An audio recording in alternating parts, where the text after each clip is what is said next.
The History of the Harrietenberg and its Environs. Part 9. Captain Zserbo gets annoyed. The wedding of the Countess Harriet von Harrieten and the Grand Marshal Baron Spankowitz was a somewhat grand affair. All the ancient and noble families of Harrieten attended the ceremony, as did those who were unfortunate enough to be of low birth, but fortunate enough to have become wealthy and respected. After the ceremony, the happy couple paraded through the streets of Harrieten in an open gilded carriage, drawn by 4 white horses in golden harness. The adoring subjects of the Countess showered her and her new consort with rose petals, which had been distributed in advance on the orders of Colonel Radek. Behind the carriage rode Captain Galuska and the first squadron of the Pink Hussars, resplendent in their full dress uniforms and with their facial hair extravagantly coiffured. The following day the newlyweds set off on their honeymoon, which was to be spent in SOISSAGE. They travelled in a simple, unobtrusive style, in an ornate, enclosed mahogany carriage, drawn by 8 black horses with silver harness, accompanied only by 30 of the Countess' intimate servants and staff, Captain Galuska, and the first squadron of the Pink Hussars. The day after her arrival in SOISSAGE, the Countess Harriet von Harrieten was installed as Duchess of SOISSAGE in an elaborate ceremony in the grand hall of the ducal palace, which was attended by all the great and the good of that ancient duchy. Afterwards the new Duchess, followed at a distance of 2 paces by her consort, appeared on a balcony of the ducal palace. The square below her was packed with her new subjects, who enthusiastically cheered their new sovereign, and then turned their attention back to the free food and wine that was being distributed to them on the orders of the Grand Marshal Baron Spankowitz. The following day the Countess Harriet von Harrieten, Duchess of SOISSAGE, and her consort had a lie-in. They were taking a late breakfast in the early afternoon when a footman entered, bowed to the Countess, and passed a note to the Grand Marshal, who read it, raised an eyebrow, and asked the Countess permission to step outside for a moment. The Countess at that moment had a mouthful of devilled kidneys, so she indicated her approval of this course of action by a gentle nodding of her head, rather than by vocalization. 10 minutes later the Grand Marshal returned and bowed to his wife. She proffered her hand for him to kiss. He did so. She gestured that he should resume his seat at the breakfast table. He did so. "There is a matter I need to bring to your attention," he said. "Is that so?" his wife replied. "And, as it's caused you to interrupt your breakfast, I assume it is significant." "Potentially so," responded the Grand Marshal. "I have been speaking to Colonel Toltot, who informs me that he has lost the 3rd Squadron of the Pink Hussars." "That was rather careless of him," said the Countess. "It strikes me that misplacing 120 men is not a straightforward achievement. How did he manage to do it?" "It seems that late last night the officers of the Pink Hussars were quietly discussing military matters over a few glasses of wine," started the Grand Marshal. "Really?" his wife interrupted. "Having seen the state of them earlier in the evening, I assume that you mean they were exchanging drunken boasts and ribald insults while draining flagons of spirits." "Possibly that was the case," admitted the Grand Marshal. "In any event, it appears that Captain Zserbo's ardour for engaging in military combat was called into question. In particular, it was suggested that, at the Battle of Fromage Bridge, while everyone else was busy fighting, he and his men simply lurked about on the fringes. I understand that, in this context, Captain Bickerver may have called him a lily-livered milksop. "That seems a little harsh," interrupted the Countess. "I assume that in response to such an accusation, Captain Zserbo immediately challenged Captain Bickerver to a duel." "It appears not," replied the Grand Marshal. "What a pity," murmured his wife. "No," the Grand Marshal continued. "He responded to the insult by rising from the table and declaring that he and the 3rd Squadron of the Pink Hussars were more than a match for any army that they might face, and then announced his intention to make a practical demonstration of this." "And?" his wife asked. "And," replied the Grand Marshal, "this morning he and the 3rd Squadron of the Pink Hussars are nowhere to be found. It seems that they rode out of Soissage in the early hours of this morning." "And where are they now?" asked the Countess. "Colonel Taltot does not know," replied the Grand Marshal. "As I said earlier, he has lost them. But, as we are technically still at war with Ulrich the Angry, I expect that they are heading for DRECK. That is the nearest place where Captain Zserbo can legitimately find an opponent to bring to battle." The Countess Harriet von Harrieten scowled.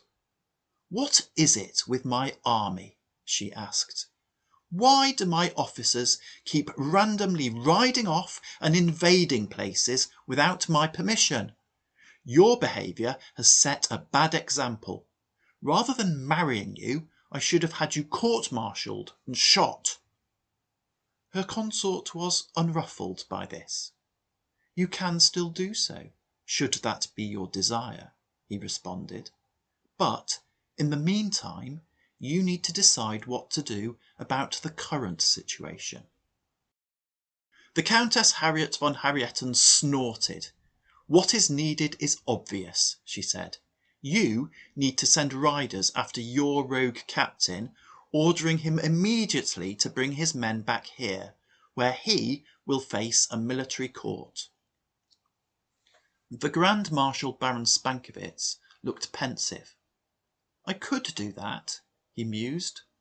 "Or you could take advantage of the situation and send him some reinforcements. Now is not a bad time to attack DRECK. Most of Ulrich's forces are in Schniffelstadt, and the forces remaining in DRECK are currently preoccupied with King Leonardo XIII. Not a bad time to attack DRECK at all." His wife looked at him thoughtfully. After a long pause, she asked, "What is the female equivalent of an earl?" "I don't believe that there is one," replied the Grand Marshal. "We will have to see about that," said the Countess Harriet von Harrieten.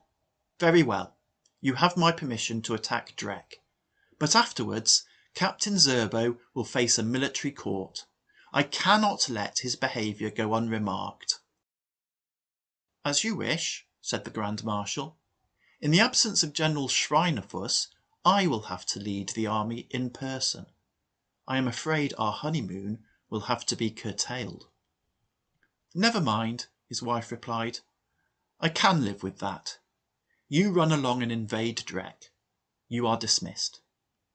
The Grand Marshal rose to his feet, bowed gravely to his wife, and left the room. From Soissage, the road to DRECK runs westward, through the Soissageois market town of Chemise, and then between the northern fringes of the Greenwald and the southern foothills of the Drakensbach Mountains, and so into the earldom of DRECK. The first settlement of any size on the DRECK side of the border is the town of Snicker, which Captain Zserbo and his men reached some 60 hours after they had departed Soissage. They rode into the town unopposed. Captain Zserbo was frustrated by this. He wanted a fight. The following morning he therefore rode his men out of Snicca and continued toward DRECK. As Captain Zserbo rode out of Snicca, news of his incursion reached DRECK, where it caused considerable consternation. Following the Battle of Trefeld, King Leonardo XIII of Panini had retreated to Sheep to regroup and recuperate his forces. Colonel Ragnar and his army had pursued him and had just set up camp outside Sheep, where Colonel Ragnar was considering his next move. The city of DRECK was therefore bereft of leadership and completely undefended. Courtiers and bureaucrats milled around confusedly, encouraging each other into a state of blind panic. Riders were dispatched to Colonel Ragnar at Sheep and the Emperor Ulrich at Schniffelstadt, pleading for urgent military assistance. Oblivious to all the commotion, the Countess Bettina von Schniffelstadt went into labour. Captain Zserbo rode into DRECK that evening. Those inhabitants who had not fled locked their doors and hid inside their houses. The 3rd Squadron of the Pink Hussars rode through the empty streets up to the Dreckens Tower, which was the residence of the Earls of DRECK. They rode through the open gates, under a colossal arch flanked by looming castellated towers, into an empty, echoing courtyard. A single light shone from a high window. It did not take the Pink Hussars long to seize, search and secure the Dreckens Tower. Within its walls they found large stockpiles of food, drink, armaments and ammunition. They found ample stabling and fodder for their horses. The courtiers and bureaucrats had fled, and the building was deserted, apart from a single suite of rooms, where they found the Countess Bettina von Schniffelstadt, 3 of her personal maids, and a newborn baby boy. Captain Zserbo informed the Countess that the Pink Hussars did not make war on women, that she had nothing to fear from him or his men, and that she was free to leave if she so wished. The Countess replied that she was comfortable where she was, and had no great desire to randomly wander the streets of DRECK in the cold night air. The captain then placed her under his personal protection and stationed 2 sentries outside her rooms. The flag of DRECK flying over the Dreckens Tower was hauled down and replaced with the flag of Harrieten. Pleased with his day's work, Captain Zserbo settled down to wait for the armies of DRECK to come and make an attempt to evict him from the premises. The 3rd Squadron of the Pink Hussars then spent 2 very pleasant days sampling the contents of the Dreckens Tower's larder and wine cellar.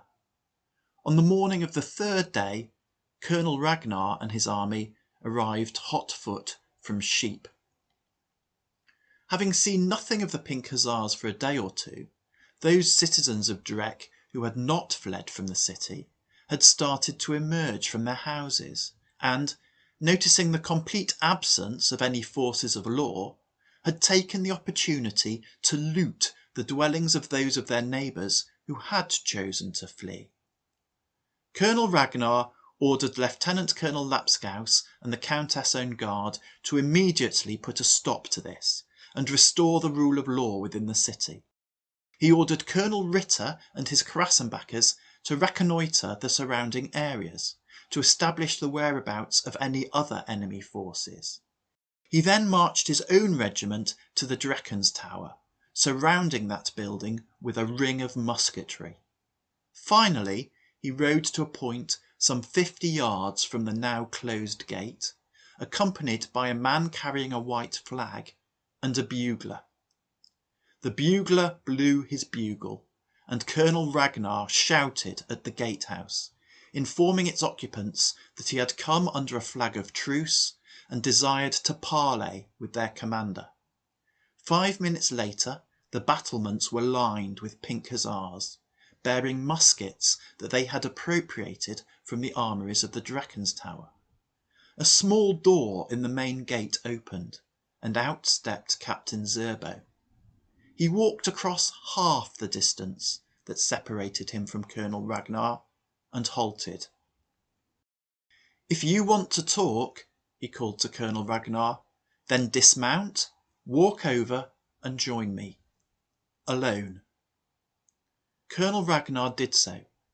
Captain Zserbo bowed to him. "Welcome to the Drecken's tower," he said. "What did you want to talk to me about?" Colonel Ragnar gestured to the rows of green-clad troops stationed all around.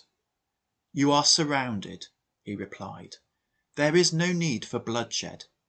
If you and your men leave now, I guarantee you free passage back to SOISSAGE." Captain Zserbo smiled. "We like it here," he said.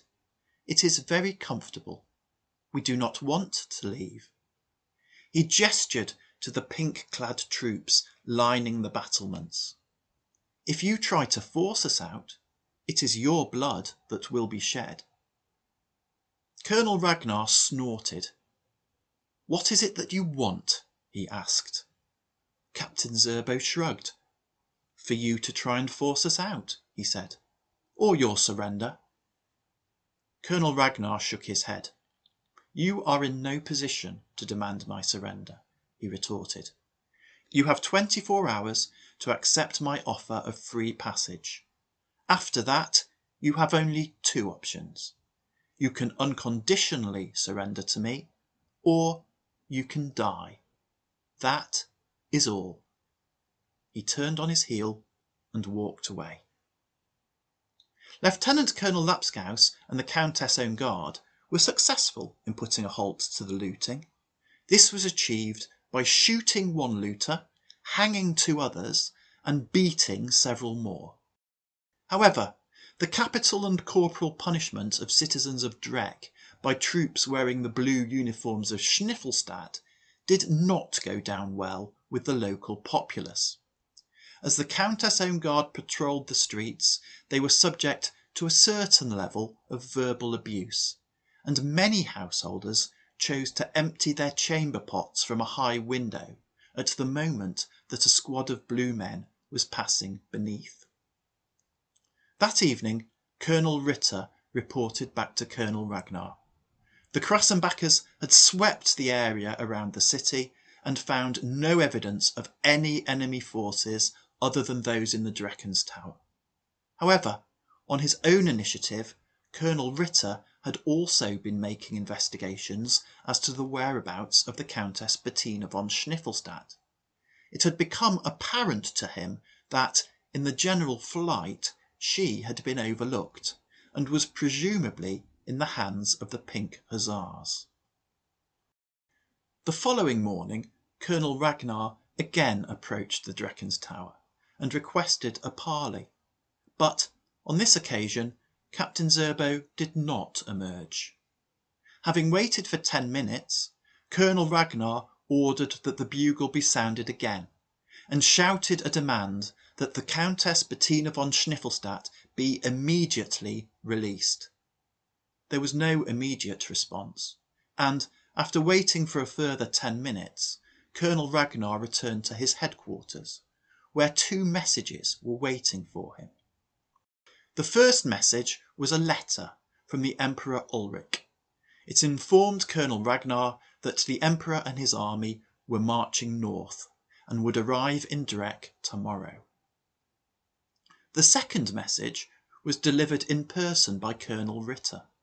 The Krassenbackers had intercepted a rider on the road, who had been carrying a letter addressed to Captain Zserbo, informing him that an army was marching from SOISSAGE to support him, and would arrive in DRECK tomorrow. At this point, another messenger arrived, and informed Colonel Ragnar that 2 Pink Hussars bearing a white flag had emerged from the Drecken's tower, and handed to an officer of Ragnar's regiment an envelope addressed to Colonel Ritter. The messenger passed this envelope to Colonel Ragnar, who passed it to Colonel Ritter, who opened it and removed a letter, which he proceeded to read. "Well?" asked Colonel Ragnar. "It is from the Countess," said Colonel Ritter. "And?" asked Colonel Ragnar. "She has given birth to a boy," said Colonel Ritter. "She is very comfortable. The child is being adequately cared for by her women. Captain Zserbo has been very kind. She is not being held against her will, and there is plenty of tea. She appreciates our concern, but has chosen to stay where she is." "The Emperor will be pleased that he has an heir," observed Colonel Ragnar, "but I fear he will become rather cross when he discovers that his son is under the care of the Pink Hussars." In fact, the Emperor Ulric was already rather cross.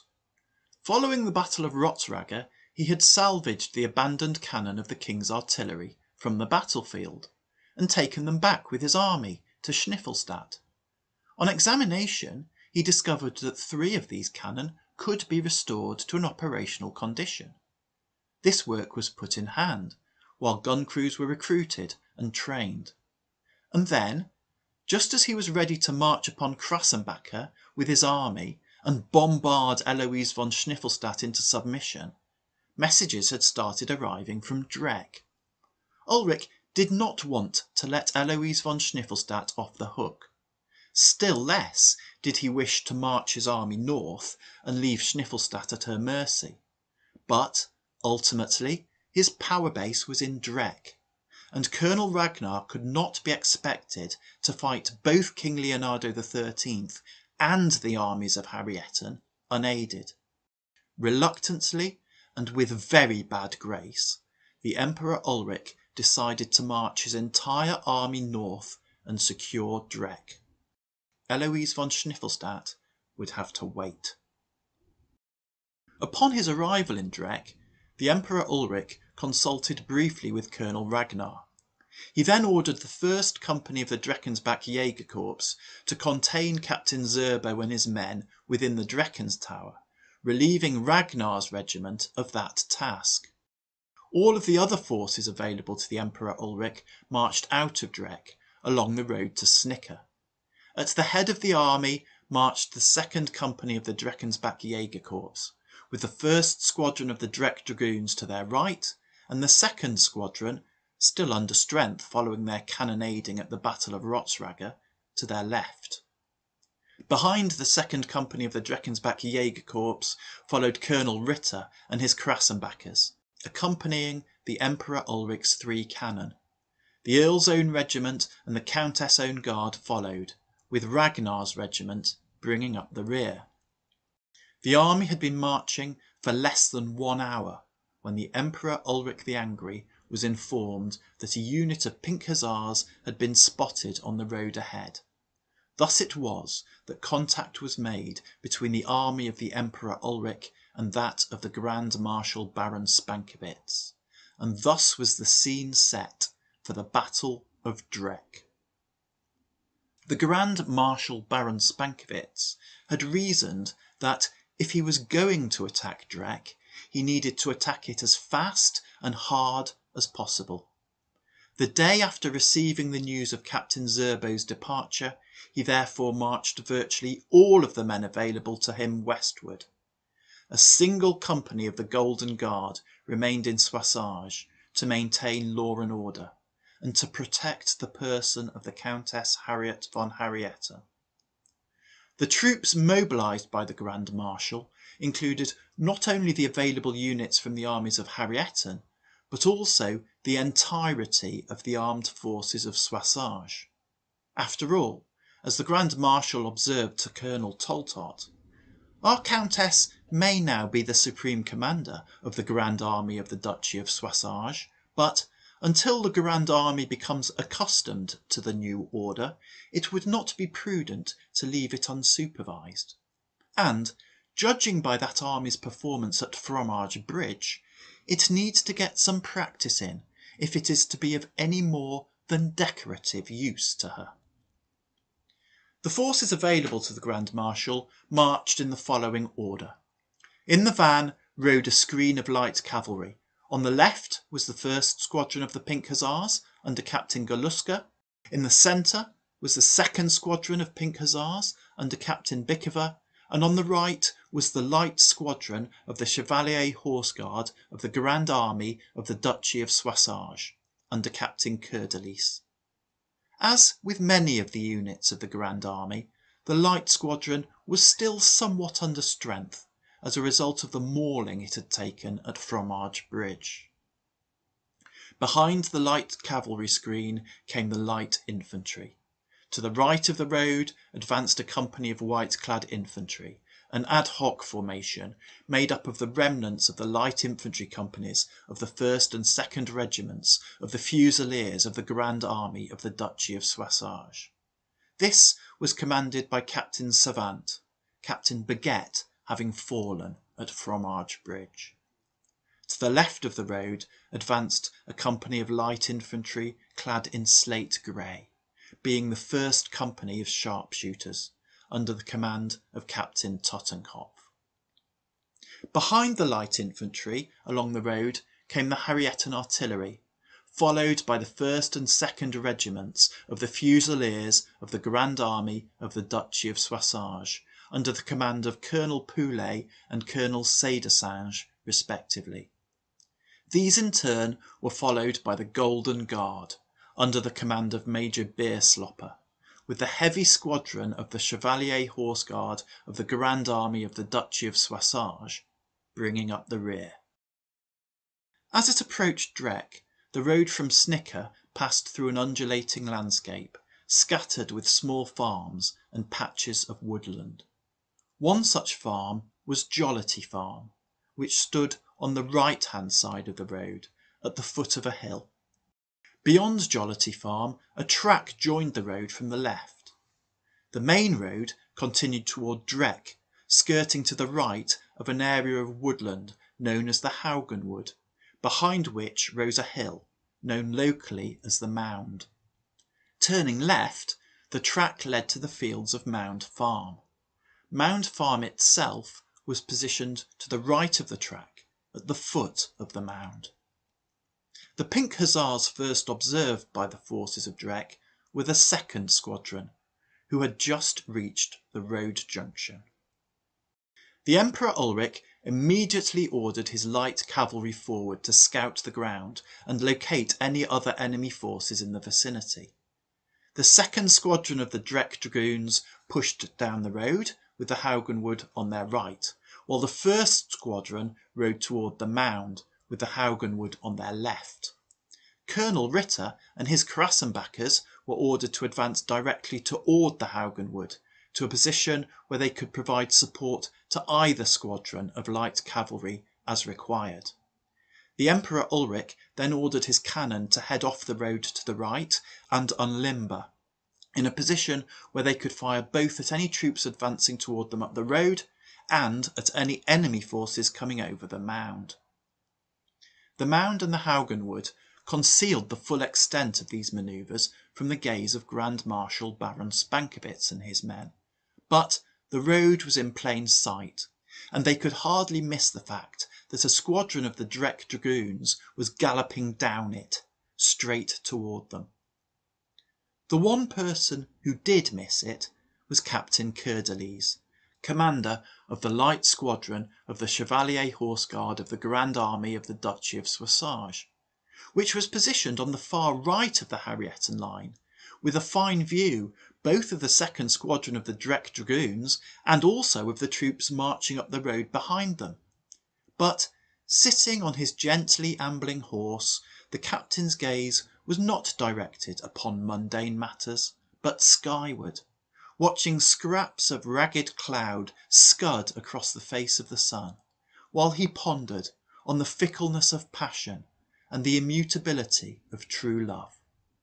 His reverie was interrupted by one of his lieutenants, who pointed out to him that a squadron of enemy cavalry was fast approaching along the road, followed at a distance by what appeared to be a significantly large army, and asked him if any action was required. Captain Curdelis blinked his clear blue eyes, and transferred his gaze roadwards. "It appears you are correct," he observed. "What is the usual military procedure in such circumstances?" The lieutenant suggested that, as scouting out the location of the enemy was a key role of the light cavalry, the usual course of action would be to immediately send a rider to the Grand Marshal Baron Spankowitz to make him aware of the disposition of the enemy. "Very well," replied Captain Curdelis. "Off you go, and inform the Grand Marshal that we will remain here, awaiting his consequent orders." At the other extremity of the Harrietten line, Captain Goluska did not wait for any orders from the Grand Marshal. He could see the DRECK dragoons advancing along the road, but nothing else of the enemy. He therefore immediately ordered the first squadron of the Pink Hussars to ride to the top of the mound to see what was going on. On the other side of the mound, Captain Romegrot and the first squadron of the DRECK dragoons had continued their advance. As the Pink Hussars reached the crest of the hill, each unit of light cavalry became aware of the other. Captain Romegrot reacted first, and the first squadron of the DRECK dragoons charged up the slopes of the mound into the first squadron of the Pink Hussars. Seeing Captain Romegrot engaging the enemy, Colonel Ritter ordered his Krassenbackers to advance toward the mound to lend support as needed. Observing the Krassenbackers moving to the right flank, the Emperor Ulrich ordered the 2nd Company of the Dreckensbach Jaeger Corps forward to reinforce his left. The fighting atop the mound was intense and bloody, but short. Many men on both sides were cut down by flashing sabres, but Captain Goluska and his men were bested and streamed back down the mound to the track, where they rallied. Captain Romegrot held his men back from the pursuit. He could now see the army of Harrietten arrayed before him, and he decided not to take them all on single-handed. The first squadron of the DRECK dragoons therefore held their position on the mound, where they were joined by the Krassenbackers. On the other flank, the 2nd Squadron of the DRECK dragoons had also noticed that they were opposed by a significant force, and likewise halted their advance, while the Dreckensbach Jaeger Corps came up alongside them.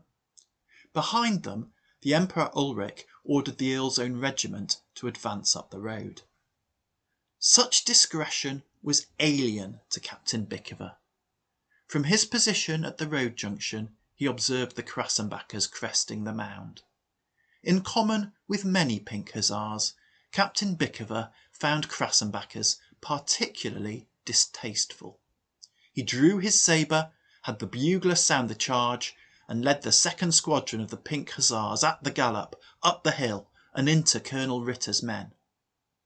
Seeing this, Captain Goluska turned to his men. "Look at Captain Bickever," he said. "The 2nd Squadron of Pink Hussars charge Krassenbackers, while we, the senior squadron, have fled from mere dragoons. Such shame is intolerable, and must be repaired by our deeds or expiated with our blood." And with a loud "Huzzah!" the 1st Squadron of Pink Hussars charged back up the mound to recross swords with Captain Romegrot and his men. Meanwhile, the lieutenant dispatched by Captain Curdelis had apprised the Grand Marshal Baron Spankowitz that the entire army of DRECK confronted him, and that Captain Curdelis awaited his orders. The Grand Marshal turned to Colonel Toltot, who rode beside him. "I wonder which is preferable," he asked. "An indolent Soissageois who requests orders, or a gallant Pink Hussar who ignores them?" He turned back to the lieutenant and said, "Return to Captain Curdelis and tell him to engage the enemy as opportunity allows." He again turned to Colonel Toltot. "You will ride to the heavy squadron, take personal command of them, and bring them forward to bolster any faint hearts on our right wing." He then issued orders to the other units in the army to advance and form into battle order. These orders were put into immediate effect. The sharpshooters advanced to the track and formed up into line. On the other side of the road, the SOISSAGE light infantry pushed through the fields of Jollity Farm and formed a line to the left of the light squadron. The artillery advanced to the road junction and unlimbered, ready for action. Colonel Poulet brought the 1st Regiment of the Fusiliers of the Grand Army of the Duchy of Soissage forward to a position directly behind the artillery, while Colonel Cedersange marched the 2nd Regiment of the Fusiliers of the Grand Army of the Duchy of Soissage forward and formed them up to the left of Captain Poulet's men. The Canaries advanced up the right of the road to a position just behind Jollity Farm. Finally, as ordered, Colonel Taltot took the heavy squadron of the Chevalier Horse Guard of the Grand Army of the Duchy of Soissage to the far right of the line, beyond the position of Captain Coeur-de-Lice and his light squadron. On the mound, the cavalry battle raged. Many of the Krassenbackers were cut down in the initial charge of the Pink Hussars, but Colonel Ritter's Krassenbackers were now veterans of many engagements and not easily defeated. They held their ground, grimly cut down many of their assailants, and drove the remainder back down the hill.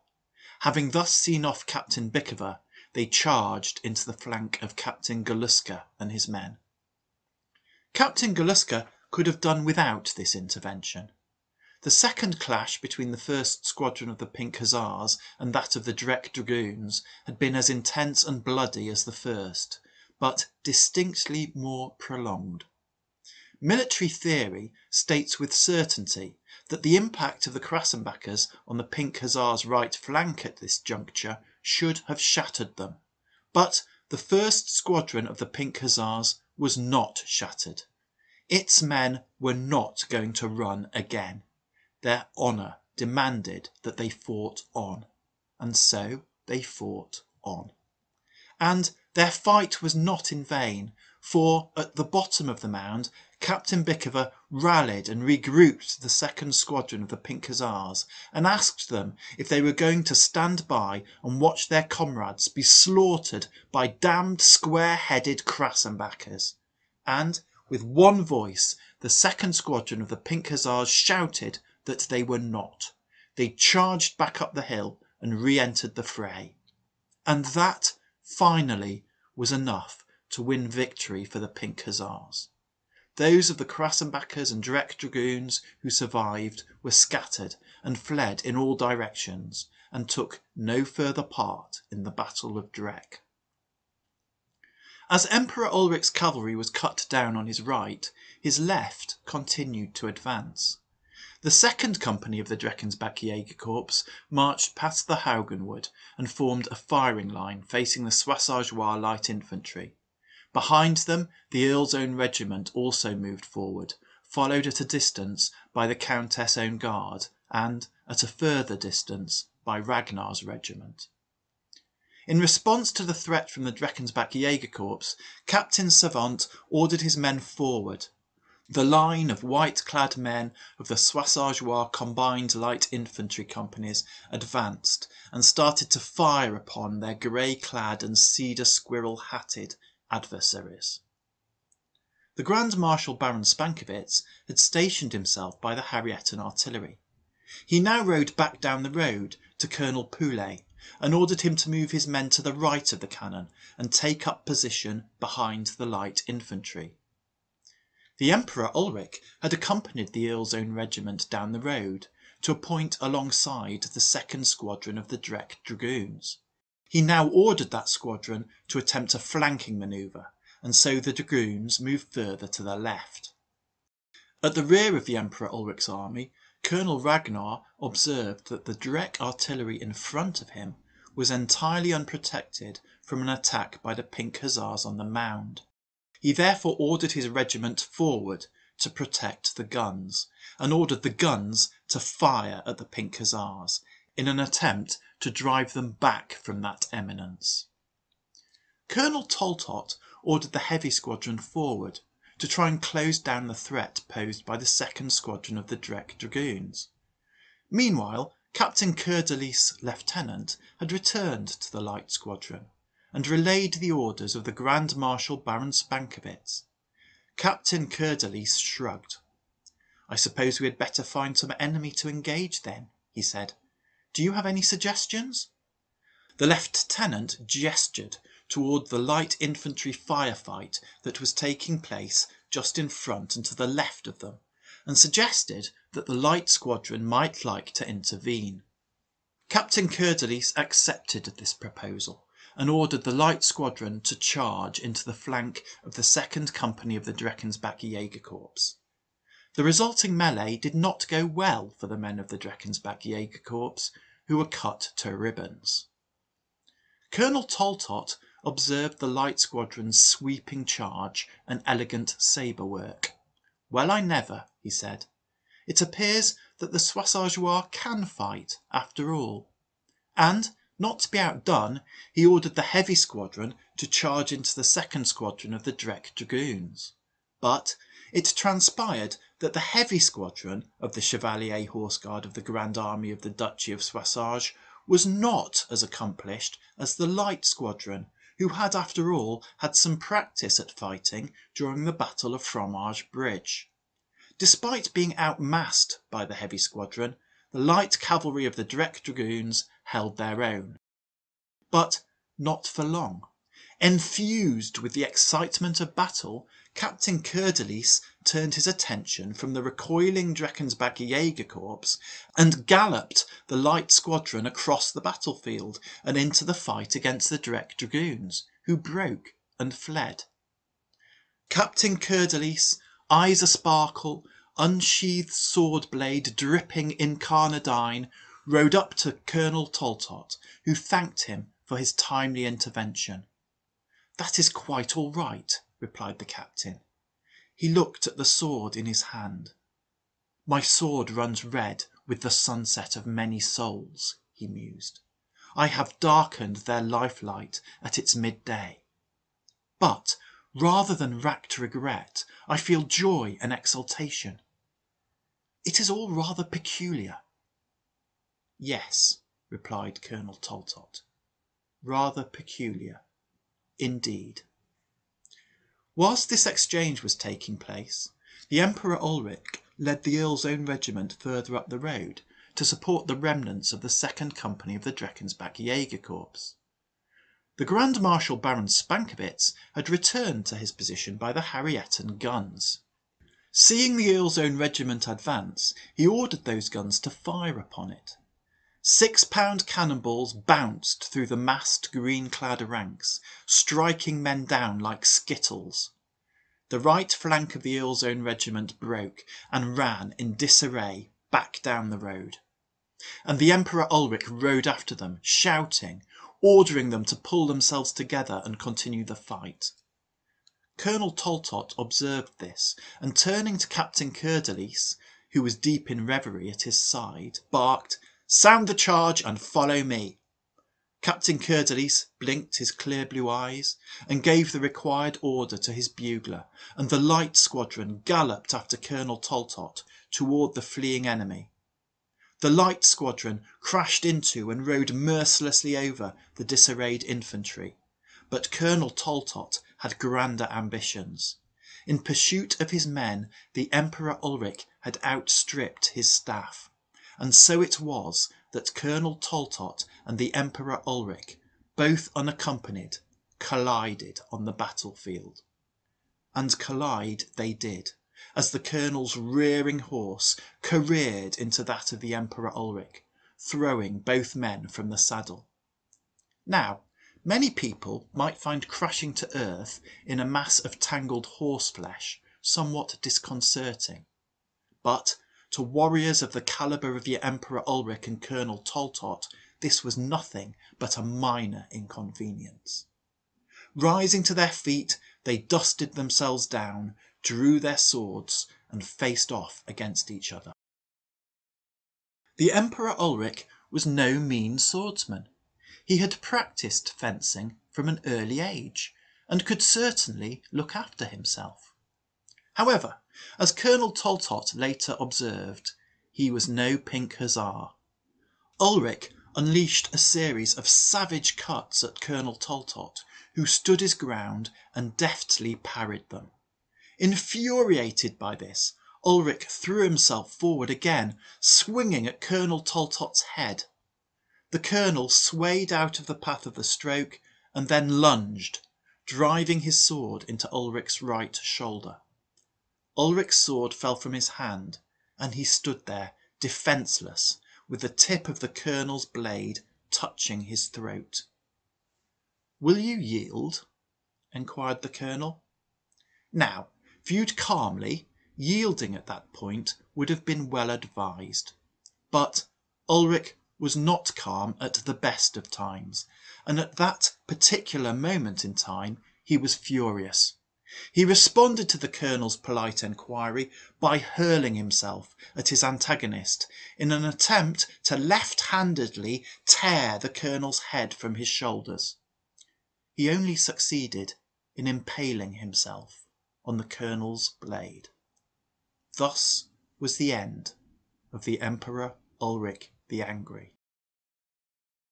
At this point, the Grand Marshal Baron Spankowitz did not know of the demise of the Emperor Ulrich, but he could see that the DRECK left wing was in disarray. He ordered the sharpshooters to advance toward the body of the Earl's Own Regiment to press home his advantage. Meanwhile, the Pink Hussars on top of the mound were being increasingly discomfited by the ever more accurately directed cannonballs that the DRECK artillery was launching at them. Captain Galuska turned to Captain Bickever. "This gunnery is becoming annoying," he observed. Captain Bickever agreed. "We should ride over and prevail on them to desist," he proposed. "Or," suggested a smiling Captain Galuska, "we could withdraw from this hill to a position where we cannot be fired upon." Both men laughed, and both squadrons of Pink Hussars rode with ever-increasing speed directly toward the guns. The galloping horsemen made a tempting target for the DRECK gunners, who poured shot and canister into the oncoming Pink horde, considerably thinning its ranks. But the Pink Hussars still succeeded in reaching the cannon.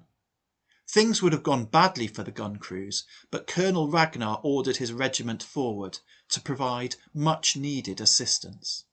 The Pink Hussars fought valiantly, but they were repulsed and retreated to the eaves of the Haugenwood. Seeing the tattered remnants of the Dreckensbach Jägerkorps in front of him starting to pull themselves together, Captain Savant ordered the combined company of the Soissageois light infantry to charge them. The Dreckensbach Jägerkorps put up an unexpectedly ferocious resistance, but ultimately broke and fell back through the ranks of the Earl's Own Regiment. At this point, the men of the Earl's Own Regiment showed their defiant fighting spirit. They had seen their fellows cut down with shot and sabre, and their Earl, as they still regarded the Emperor Ulrich, slain. It would have been understandable if they had run away, but they did not. Instead, they fired a volley and charged into the Soissageois light infantry. Frantic hand-to-hand fighting ensued. Lieutenant Colonel Lapskaus observed this counterattack and urged the men of the Countess' Own Guard forward to lend support. And it appeared the counterattack was meeting with success. Many of the light infantrymen fell, and many others fled back down the road towards Snicker. The few that remained were being pushed back. Colonel Poulet saw the Soissageois light infantry dissolving before his very eyes, and ordered the 1st Regiment of the Fusiliers of the Grand Army of the Duchy of Soissage to move forward, thinking to plug the threatened breach in the Harrietten line. And still the DRECK cannon bombarded the Pink Hussars, reducing their numbers yet further. Captain Galuska turned again to Captain Bickever. "This cannonade becomes no less irritating over time," he said. "We have attempted the charge. Maybe now we should seriously consider getting out of the way. Captain Bickerver shrugged. "We might be able to get around the flank," he said. And once more the Pink Hussars galloped across the battlefield, heading to their left, to a position on the flank of the Drek artillery. Encouraged by Lieutenant Colonel Lapskaus, the Countess' own guard had now reached a position directly to the left of the Earl's own regiment, bolstering the Drek left. And once again the Drek cannon boomed, this time sending cannonballs flying into the light squadron, to the discomfort of the cavalry. Following the example of the Pink Hussars, the light squadron moved to a position on the other flank of the Drek artillery, which was now positioned directly between the two groups of light cavalry. While the Drek gunners argued as to the best direction in which to point their cannon, Colonel Poulet did not dither, but ordered the 1st Regiment of the Fusiliers of the Grand Army of the Duchy of SOISSAGE to advance through the remnants of the Soissageois light infantry and charge into the front of the Earl's own regiment, which was almost simultaneously charged in the right flank by Captain Tottenkopf at the head of his sharpshooters. This dual assault was too much for the Earl's own regiment. Their defiant fighting spirit proved to be volatile and evaporated. They fled the field. Observing this, Lieutenant Colonel Lapskaus decided that discretion was the better part of valour, and ordered the Countess' own guard to do an about turn and march briskly back down the road the way they had just come. Seeing the forces of Drek in retreat, the Grand Marshal Baron Spankowitz ordered his artillery forward to a position where it had a clear line of fire along the road to Drek.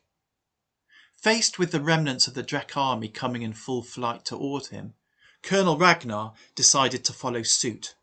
He ordered the Drek cannon to limber and head back down the road to Drek, accompanied by his own regiment. But the Grand Marshal Baron Spankowitz was not prepared to allow the Drek artillery to escape. From long range, the Harrietten artillery fired upon Colonel Ragnar's column of infantry and artillery. Cannonballs bounded through the ranks, passing along the entire length of the column and causing absolute havoc. Among those killed was Colonel Ragnar himself. And now the remaining Pink Hussars saw their opportunity and once more galloped across the field. Descending into bloody chaos, nobody in the Drek column saw them coming until they arrived at the guns and started to sabre the crews. This was too much for the remnants of the army of Drek to bear. The surviving artillerymen and the survivors of Ragnar's regiment threw down their arms and surrendered. And hoping to avoid a similar fate, Lieutenant Colonel Lapskaus ordered the men of the Countess' own guard to do likewise. Thus ended the Battle of Drek, and thus ended the reign of Emperor Ulrich the Angry.